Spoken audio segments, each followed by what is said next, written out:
Bem-vindos! Hoje vamos mergulhar fundo, literalmente. Todo mundo conhece a história de Jonas, o profeta que tentou fugir de Deus, foi jogado no mar e passou 3 dias dentro da barriga de um grande peixe. Mas deixando a fé de lado por um momento, a biologia permite isso? Hoje vamos analisar os impedimentos fisiológicos e anatômicos que tornam essa estadia impossível.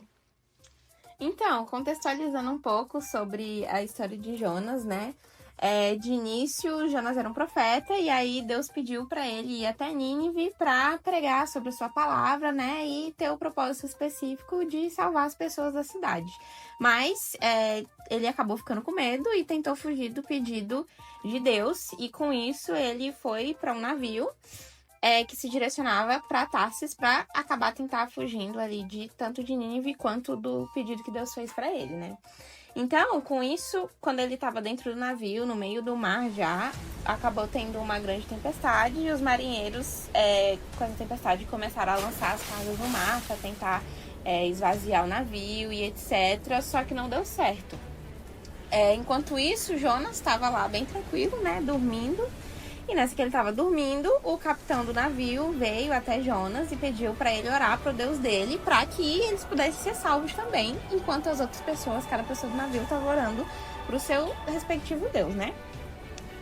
Mais tarde, depois disso, Jonas percebeu que a culpa tinha sido dele, ele sabia que ele estava fugindo, ele tinha noção disso.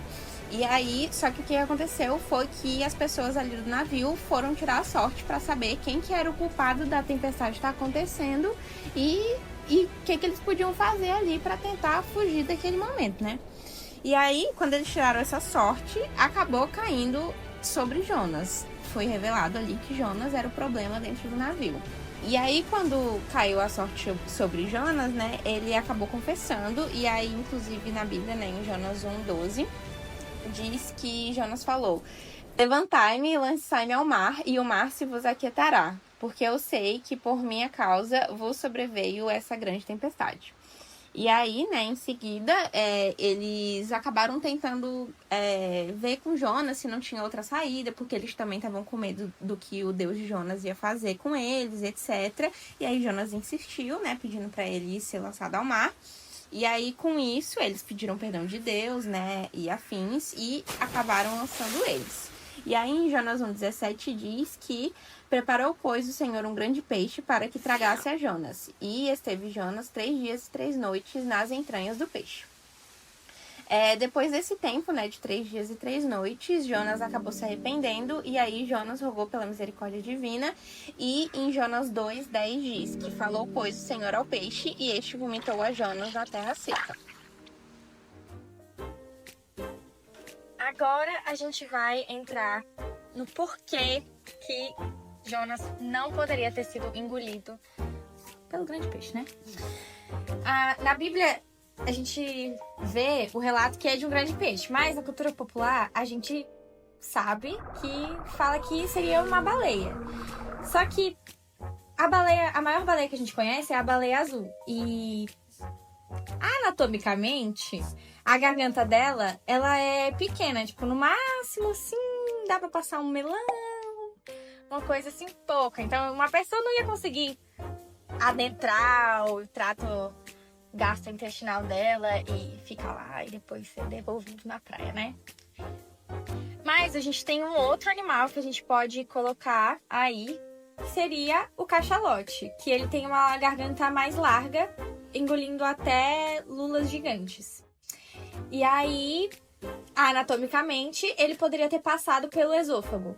Porém, depois que a gente passa do esôfago, a gente tem o estômago. E o estômago, ele estaria cheio de líquido lá dentro, ácido.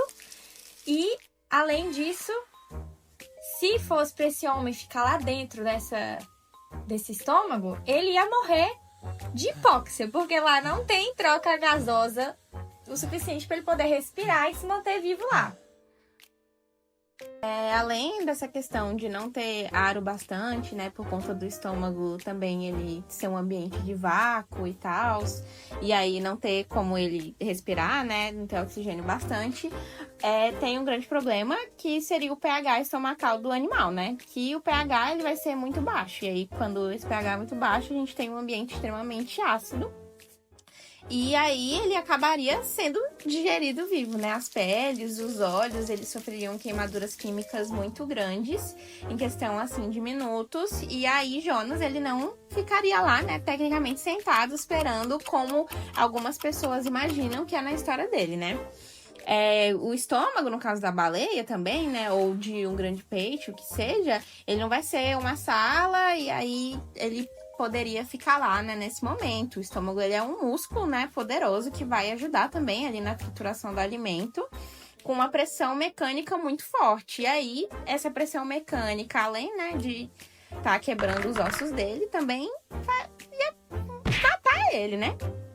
Então, 3 dias e 3 noites ali dentro seria um dos maiores desafios fisiológicos, porque nos primeiros minutos ele já ia sofrer de falta de ar, já ia sofrer sendo corroído pelos ácidos gástricos e também ia sofrer porque ele ia ser triturado pelo estômago como se ele fosse alimento mesmo, né?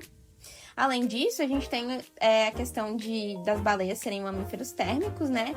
Então, o interior dela vai ser muito quente, por volta aí de 37 a 39 graus.